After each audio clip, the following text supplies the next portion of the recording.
On a tous cette tendance naturelle, je crois, à chercher des modèles, des figures qui nous inspirent.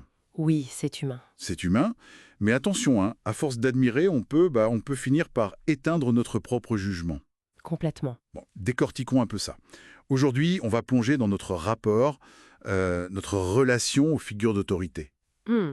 On s'appuie pour ça sur plusieurs documents, un mélange de réflexions philosophiques, d'articles aussi, sur les tendances actuelles, Oui, des sources assez variées. voilà. Et notre mission, si on peut dire, c'est d'explorer un peu cette frontière délicate entre l'admiration saine et puis la perte de lucidité critique. Et ce qui est assez frappant, je trouve, dans ces lectures, c'est de voir comment ces mécanismes de déférence, parfois très subtils, Oui, peuvent s'installer. Donc l'objectif de notre discussion, là, c'est vraiment de mieux comprendre cette dynamique d'accord. et de réaffirmer, au fond, l'importance cruciale du discernement pour éviter les formes modernes d'idolâtrie, quoi. Quand vous dites idolâtrie moderne, ça peut être quoi des personnes, des idées Exactement. Ça peut viser des personnes, bien sûr, mais aussi des concepts, des idées fortes, ou même des objets technologiques, pourquoi pas? Ah oui, je vois. Ça part souvent, comme on disait, d'un besoin légitime. On cherchait des repères. C'est normal. Bien sûr. Qui n'a pas cherché un guide à un moment ou un autre. Mais voilà, plusieurs sources le soulignent bien, hein, le glissement. Mhm. C'est quand l'admiration devient si forte qu'elle nous empêche de réfléchir par nous-mêmes. Quand l'influence prend le pas sur la conscience. C'est ça. C'est le, je pense, perte de doute méthodique, façon Descartes. Ça devient utile, non? Tout à fait. Questionner un peu la source de nos propres convictions. D'où ça vient? Exactement. Et historiquement, d'ailleurs, ce besoin de figure tutélaire, on le voit partout. Il s'est incarné de plein de façons. Comme? Les totems, les panthéons de dieux, les ancêtres qu'on vénérait.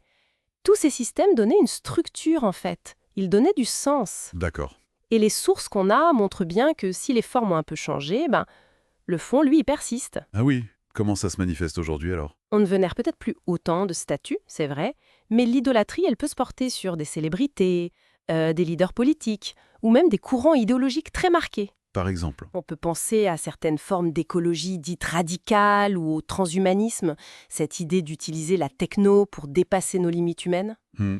Le risque qui est identifié, au fond, reste le même, hein. C'est l'adhésion sans distance critique. Et une distinction importante qui ressort aussi, c'est celle entre, disons, la vénération et la soumission aveugle. Oui, c'est crucial. Une des sources rappelait l'interdit biblique, hein. Tu ne te feras point d'image sculptée. Mhm. Pourtant, même là, c'est nuancé. Si on prend le catholicisme, par exemple, les images sont vues comme des supports, pas comme des dieux en soi. C'est un moyen d'élévation, pas une fin. C'est ça. Et c'est là qu'une des analyses historiques qu'on avait devient vraiment intéressante. Laquelle? Celle qui pointe la critique de Luther contre la vente des indulgences. Pour lui, c'était ça le danger. Placer des hommes comme intermédiaires obligés avec Dieu. Ah oui, le fameux «qui peut pardonner les péchés si ce n'est Dieu seul». Exactement. Ça résonne encore aujourd'hui, je trouve. Et ce dilemme, il n'est pas que religieux, loin de là. Un des textes philosophiques soulève la question, assez dérangeante, de George Steiner. Sur Proust, c'est ça? Oui, peut-on légitimement admirer l'œuvre d'un créateur qu'on juge moralement critiquable? La grande question, faut-il séparer l'homme de l'artiste? Voilà. Et il n'y a pas de réponse simple, évidemment. Non, c'est clair. Et puis, sur le plan plus politique, une autre source nous ramène à Étienne de la Boétie. Ah, la servitude volontaire. Exactement. Son idée quand même assez radicale pour le XVIe siècle, Oui, c'est que le pouvoir du tyran, il repose moins sur sa force brute que sur le consentement, même passif, de ceux qui subissent. soyez résolus de ne plus servir et vous voilà libre. C'est puissant comme formule. Très puissant. L'idée centrale, c'est que le pouvoir est accordé, au moins en partie. On y participe d'une certaine façon. Mais d'un autre côté, on avait aussi cette lecture qui présentait la vision de Hegel. Lui, il voit les choses différemment, non? Oui, pour Hegel, l'histoire avance par le conflit, par la passion. Mais même avec des figures controversées. Justement, même des figures comme Napoléon, par exemple, ont pu être, parfois malgré elles, des instruments du changement historique. C'est la fameuse citation « Rien de grand ne s'est fait sans passion C'est ça.